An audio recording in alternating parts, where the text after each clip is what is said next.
네, 이어지는 시간은 허반석의 작전 리포트 시간입니다. 증권가 리포트 분석해드리는 시간이죠. IR 분석에 신 허반석 전문위원과 함께합니다. 안녕하세요. 네, 안녕하세요. 네, 이번 주 화합물 반도체 업종 리포트 분석해드리고 있는데요. 오늘의 종목 바로 만나보시죠. 네, 오늘의 종목 리포트 예스티입니다. 전력 반도체 대표 주자로 가는 길이란 주제인데 이 예스티가 SIC 전력 반도체 국내 1위 기업이라고 합니다. 자회사인 예스파워테크닉스까지 주목을 받고 있는 상태인데요. 예스티에 대한 자세한 종목 분석 부탁드릴게요. 네, 이번 주는 화합물 반도체에 대해서 살펴보고 있습니다. 어제는 RFHIC를 살펴보았고요. 오늘은 예스티를 살펴볼 예정입니다.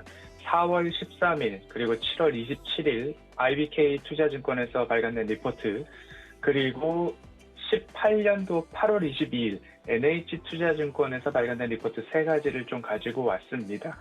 전력 반도체 대표 주자 또는 전력 반도체 분야의 넘버원이라는 이야기들을 시장에서는 조금 붙여주고 있는데요.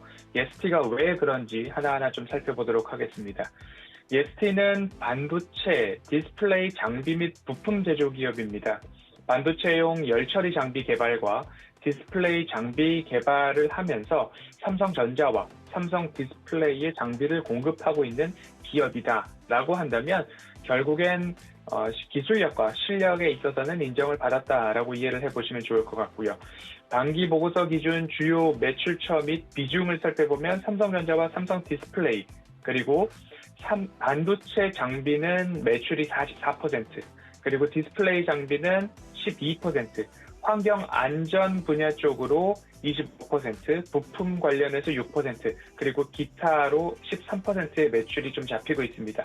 반도체 장비가 주를 이루고 있다라고 보시면 좋겠는데요. 화합물 반도체를 이야기를 하면서 예스티라고 한다면 조금은 생소할 수도 있으시지만 자회사 예스파워테크닉스가 있습니다. 예스파워테크닉스 쪽으로 가장 적극적으로 미래 먹거리를 성장시켜 나가고 있다라고 보시면 좋겠는데요. 최근 SK에서 268억 원 정도 투자를 받았습니다. 예스파워테크닉스의 지분을 약 34% 보유를 하고 있고요. 예스티의 대표이사 장복동 대표가 31.7% 정도 예스파워테크닉스의 지분을 소유하고 있고요. 이제 SK가 이 예스파워테크닉스의 33.6%를 보유하고 있습니다.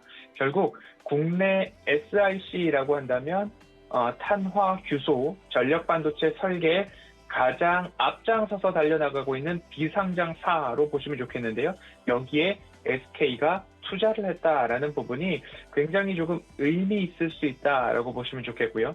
예스파워테크닉스는 이 SIC 전력 반도체 설계 그리고 생산 기술 확보를 위해서 지난 10년간 연구를 해오고 있고 이제 막 공급을 하고 있고 매출을 올리고 있는 그러한 기업이다라고 이해를 해보시면 좋을 것 같습니다.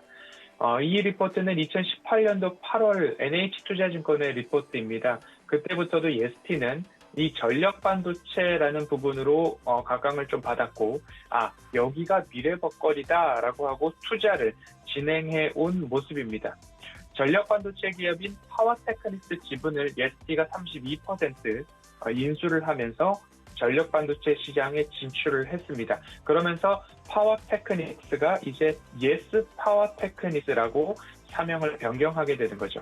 파워테크닉스 같은 경우에는 어제도 KERI 한국전기연구원이라는 말씀을 드렸는데요. 여기에서 개발한 SIC 전력반도체 기술을 이전받아서 국내에서 최초로 SIC 전력반도체를 생산하게 됐습니다.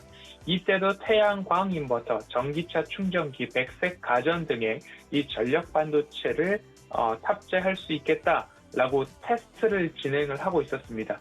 결국 이 시점에도 차세대 전력 반도체로서 SIC, 탄화 규소 또는 실리콘 카바이드 전력 반도체에 대한 이야기는 나오고 있었죠. 마찬가지로 전력 반도체는 고전압, 고전류, 고내열, 더 가혹한 조건으로 산업이 발전하면 발전될수록 이 반도체 분야에 가혹한 조건이 집중될 것이다. 그렇기 때문에 기판으로 사용하고 있는 실리콘 소재만으로는 한계가 있고 실리콘 소재보다 우수한 SiC 탄화 규소 전력 반도체가 차세대 반도체로 부각할 것이다라는 이야기를 명확하게 꼽고 있습니다. 2018년도부터 지금까지 기술이 정체되어 있을까에 대한 부분들을 한번 스스로 질문하게 되는 부분입니다. 그리고 앞으로 화요일이죠. 업종 리포트에서도 말씀을 드렸지만 이 자동차, 전기차에 대해서도 전력 반도체의 비중 그리고 중요도는 부각될 것이다라는 말씀을 드렸는데요.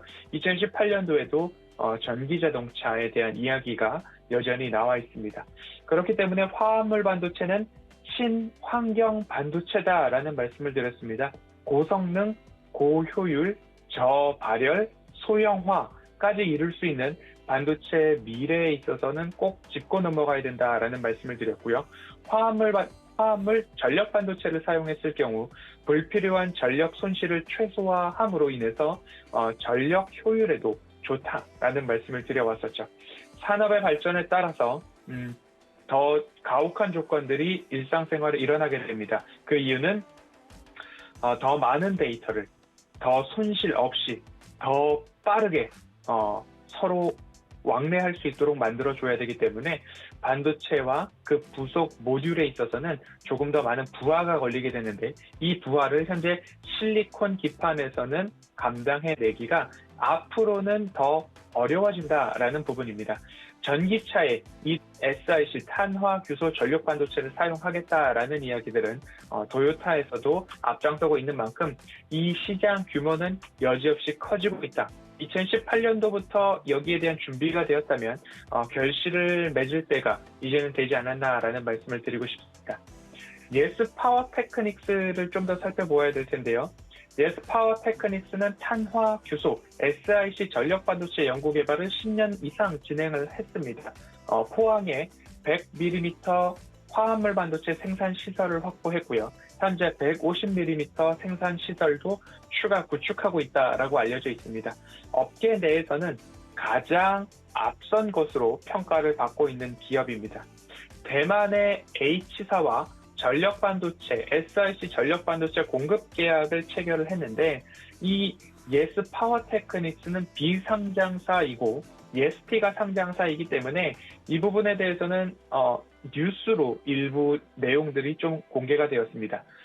가전 그리고 전기 오토바이라고 하는 이 바이크 생산 기업이 대만의 H사라고 좀 알려져 있습니다. 생산 시설은 중국에 두고 있고 그리고 본사는 대만에 두고 있는 H사라고만 보도 자료가 보도가 되어 있기 때문에 추가적인 내용들은 제가 공개하기보다는 보도자료 내용을 그대로 좀 말씀을 드려야 될 것 같습니다. 21년 4월부터 25년 12월까지 약 8천만 개의 SiC 전력 반도체를 공급하는 계약입니다. 전력 반도체 분야에 매출이 발생하는 기업이다라는 부분은 굉장히 의미가 있다. 그래서 누가 뭐래도 SiC 탄화 규소 전력 반도체 국내 넘버원 앞장서고 있고 최고다라는 이야기가 조금 꼽혀 있는 모습입니다. 국내 유일의 SiC 생산 체계를 갖고 있는 기업이기 때문에 그럴 것 같습니다. 대부분 외국으로부터 수입에 의존하고 있던 그런 부분이고요. 아직까지 웨이퍼는 크리사를 비롯한 해외에서 수입 의존도가 70%, 80%에 육박한 모습입니다.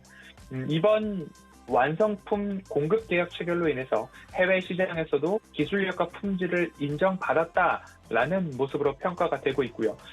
이러한 이유 때문에 SK에서 268억 원의 지분 투자가 들어오지 않았나라는 생각을 한 번 더 갖게 됩니다.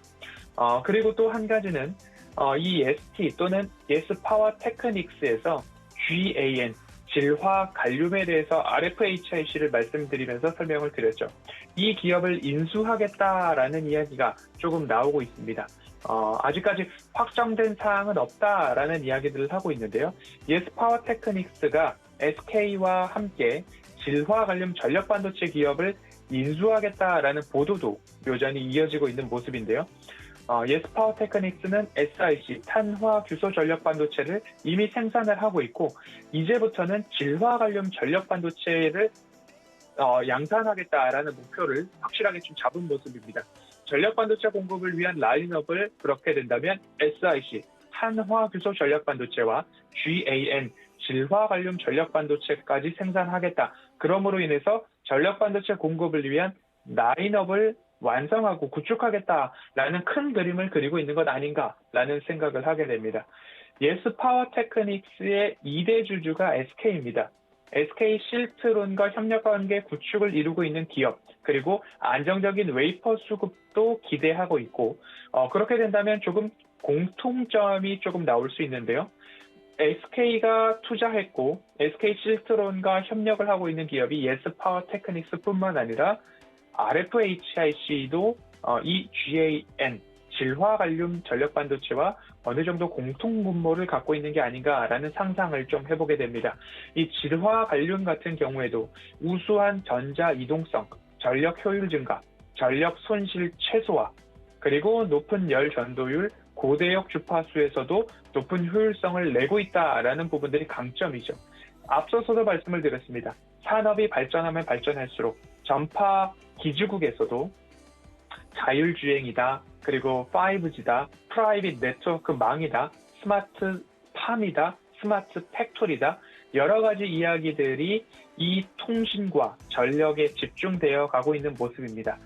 이 질화 갈륨은 탄화규소와 유사한 성능을 갖고 있지만 비용 절감이 가능한 부분이 또 장점입니다. 탄화규소보다 저렴한 실리콘, 사파이어, 다이아몬드 기판과 범용 가능성이 높기 때문에 질화 갈륨 전력 반도체도 놓치지 말아야 될 시장의 핵심 포인트다. 한번 기억해 보시고, 이 탄화규소보다는 가격과 성능 면에서 모두 다 두 마리의 토끼를 잡을 수 있는 장점이 있는 게 질화 갈륨 반도체 시장이다 라고 보시면 좋을 것 같습니다. 이제 예스티의 실적을 조금 살펴보도록 하겠습니다. 예스티 같은 경우에는 2분기 기준으로 매출이 204억 원, 그리고 영업이익은 33억 원 적자를 기록했습니다. 상반기 누적 매출로는 327억 원, 영업이익은 40억 원 적자가 전망되고 있습니다. 지난해 매출이 661억 원이었고 영업이익이 5억 원이었습니다. 이보다 실적 면에서는 일부 회보하고 있는 모습이 아닌가라는 부분이라서 아쉬운 부분이 바로 이 실적이다라고 말씀을 드릴 수 있겠습니다. 그래서 어제 말씀드렸던 수요일은 작전 리포트라는 이야기를 좀 말씀을 드리면서 RFHIC는 실적면으로도 우수했기 때문에 수요일과 목요일 기업의 차이가 이 실적에서 조금 나지 않았나라는 말씀을 드리고 싶습니다. 끝으로 한 가지를 좀 말씀드리자면 예스티를 중심으로 예스 파워 테크닉스에서 RFHIC를 인수한다면, 또는 SK가 이 두 기업의 시너지를 내기 위해서 뭔가 모종의 거래를 하고 있다면, 이러한 상상의 나래를 펼쳐보게 되는 두 기업의 이야기였습니다. 무엇보다도 이 소중한 전력 반도체 시장에서 우리나라 기업들이 하루 빨리 조금 더 성과와 두각을 나타내서 뭔가 시너지를 낼 수만 있다면 합병을 하든 인수를 하든 서로 협력 관계를 내든 지분 교환을 하든 세계 시장에서 전력 반도체 하면 대한민국이 조금 더 앞장서 나갈 수 있는 그런 모습들이 나왔으면 하는 기대를 하게 되는 RFHIC와 예스티, 그리고 예스티의 자회사 예스 파워 테크닉스였습니다. 이런 부분들 전력 반도체 시장에 대해서 이번 주 꾸준하게 좀 살펴보고 있는데요. 화합물 반도체, 그리고 ESG, 그리고 조금 국내에서는 시끄러웠던 반도체 업황까지 보면 이번 주까지 반도체와 ESG, 화합물 반도체 조금 그림이 완성돼 나가는 모습입니다. 오늘 살펴본 리포트와 자세한 보고서 전문은 직접 검색해 보시거나 노란속 오픈 채팅방에 오셔도 함께 공유가 가능하고, 화합물 반도체에 대해서는 더 궁금한 사항이 있다면 오셔서 같이 의견을 나누셔도 좋을 것 같다라는 말씀드리면서 오늘 예스 파워 테크닉스에 대해서는 여기까지 살펴보도록 하겠습니다.